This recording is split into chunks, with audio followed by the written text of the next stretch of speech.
My childhood was filled with comics, animation, and the lore of superheroes.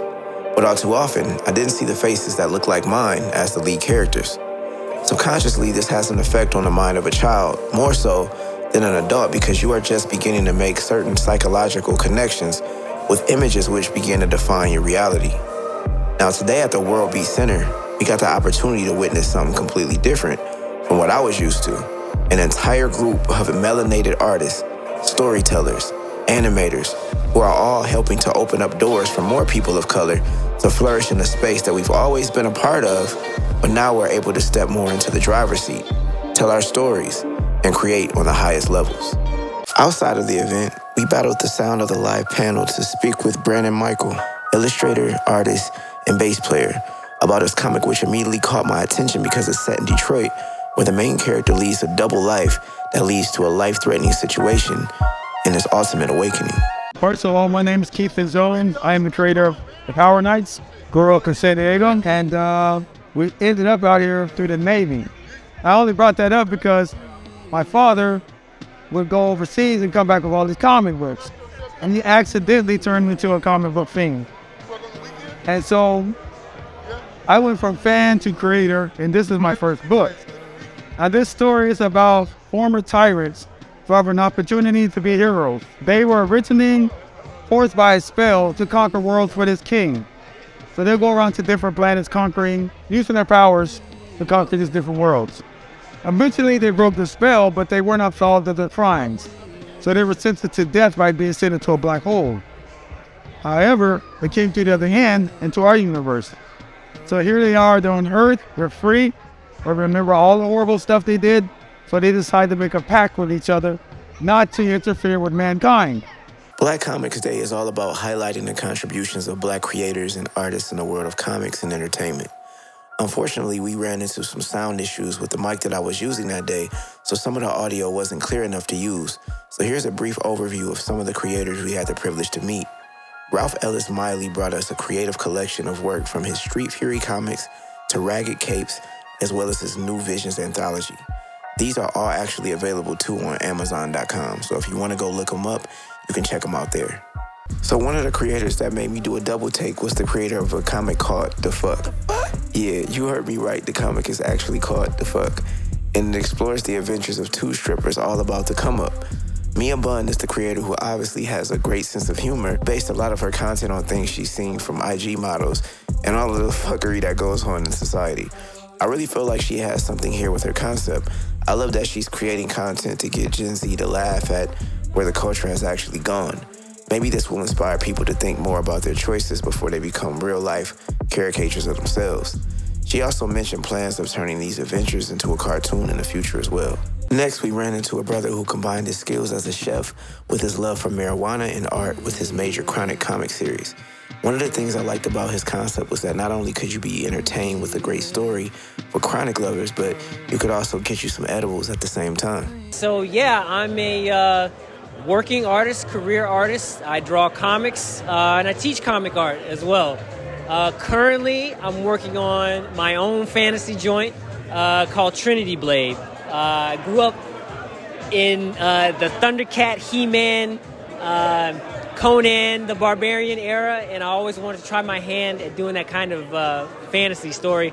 Good versus evil, tons of action, Saturday morning kind of feel, kind of cartoon feel. So yeah, that's what Trinity Blade's about.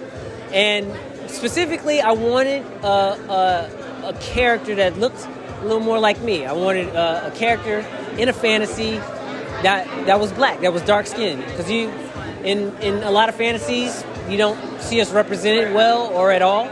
It's starting to change, House of Dragon, I'm loving it, you know what I'm saying? Got brother walking in with the entourage. We need more of that. There's no reason why we can't wield a sword and throw magic and, you know what I'm saying? So that's what Trinity Blade's about. So the main character is Tal. Tal's a young warrior trained by his grandfather after his parents died to be a warrior for their village. But he's got big shoulders to follow. Like his father was a great warrior, his grandfather a great warrior and chieftain in the village. So some big shoes to fill. and you know, his everyday life seems mundane. Till one day a dragon crash lands into their village, and his life is changed forever. Swag Patrol is a story that I created and wrote. It tells the story of 3 teenagers who fight crime with the help of their high school science teacher. I actually came up with the story when I was in high school. I thought about all the cool superheroes that I liked, and I was like, I can make superheroes just as cool as them. Loosely based it off of like the summer that I spent with, like, it was my sister and my cousin, and we like really kicked it heavy like one summer. And so in the book, the characters are actually related as a brother, sister, and a cousin. So it's like loosely based on that. You know, and they're teenagers, so you know they're gonna have fun. They get into whatever, they out here, they're dating, they're, you know, trying to figure out, you know, life, going into being young adults. They deal with school and stress and bullies and everything. So I'm Jordan Pennell Jackson. I'm the creator of The Eve of Insurrection.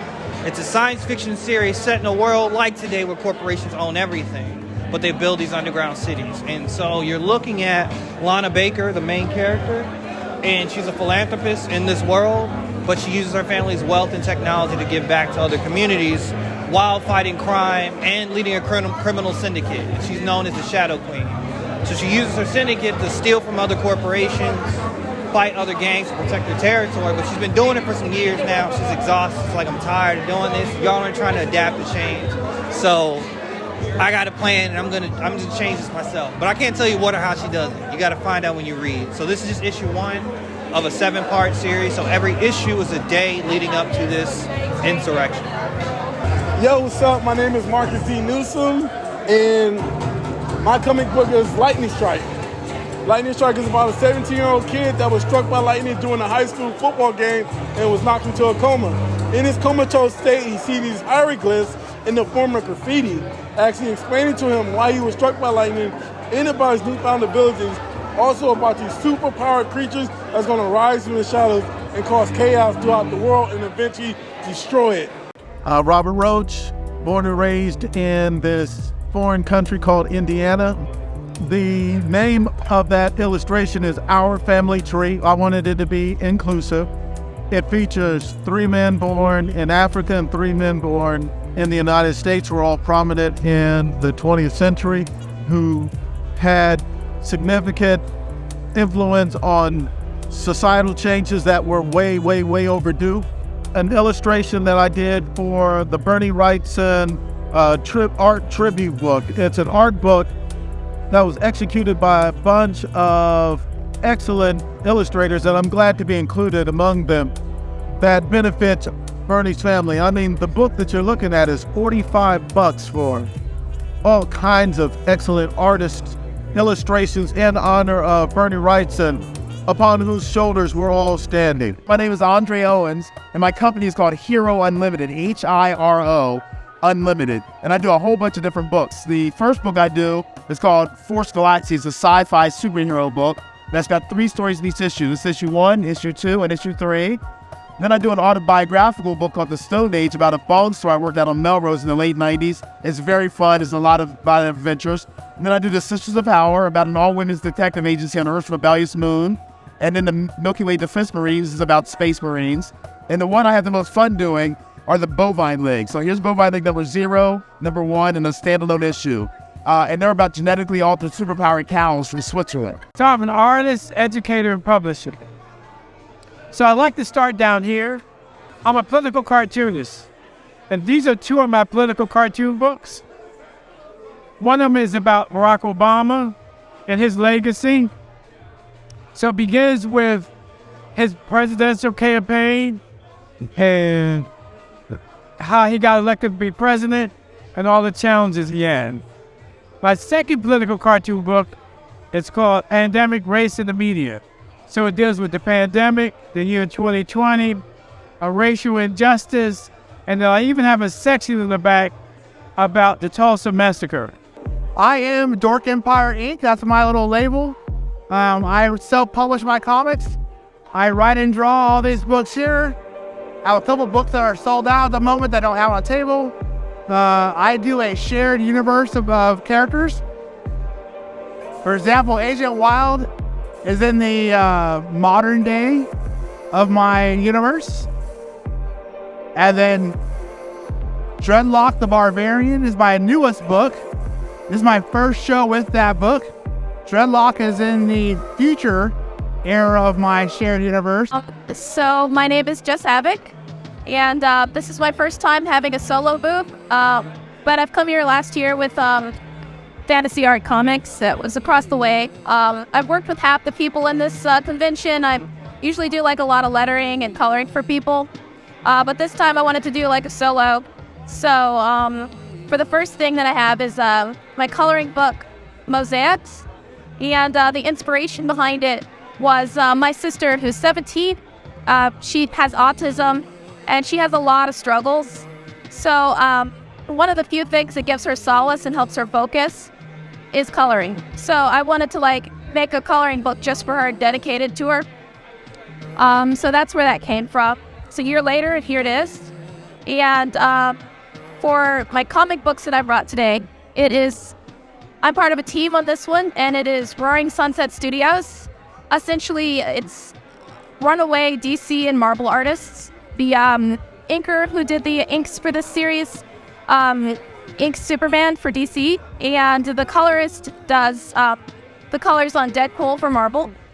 They formed a small studio because they weren't happy with their big studios that they were working with because they weren't telling enough black and brown stories.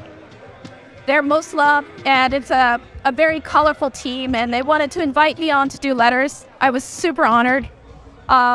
So we have 4 issues now. I'm selling 2, issue 0, issue 1. And a bit about myself. I've been lettering and coloring comics for like the last 12 years. Went to college for game art design and somehow ended up in comic books, and I've been loving it ever since. We're Broken Child Studios. We're a multimedia production company that specializes in art, writing, and film, co-founded by me, Antoinette Van Slytman, and my sister Aubrey T. Rose. And we do a little bit of art. We specialize in graphic novels, original art prints, fine art, and expanding into our writing department, which is specialized in poetry. We have a graphic novel short called Black Tina, which talks about black and brown women in history through the eyes of a mixed-race little girl who aspires to be like her shero's history. And so it's a mixture of like history and also graphics. And besides that, we have The Unspoken Word, written by me. That was a poetry book that specialized in empowerment in the black community, talking about our culture, our history, and reflecting on the journey and the complexity of the black race in general. And we make products for our artwork, like stickers, charms, and we have a new poetry book coming out soon called Waltz of Eon, and hoping to get special editions done. And eventually animations with our artwork, telling stories, bringing representation of women to the forefront, tell our stories through our own lens, and inspiring other young women to pursue creative fields and start their own companies. And yeah, it's really great being here, and we love the support amongst the community. My name is Noble Ward. This is my book, Vegas Baby, Architect of the Improbable. Because nothing is impossible for this man. Basically, the concept is what happens in Vegas stays in Vegas, right? So we got werewolves, vampires, ghouls, goblins, all those things exist, right? And my man here is the only one smart enough to know what's really going on and to fight back.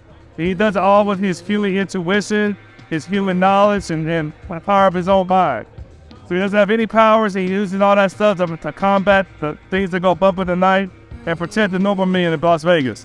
So Harry Tubman Demon Slayer is a comic book series created by a good friend of mine, David Crownson. He's another black creator. He's not here with us today, but shout out to David.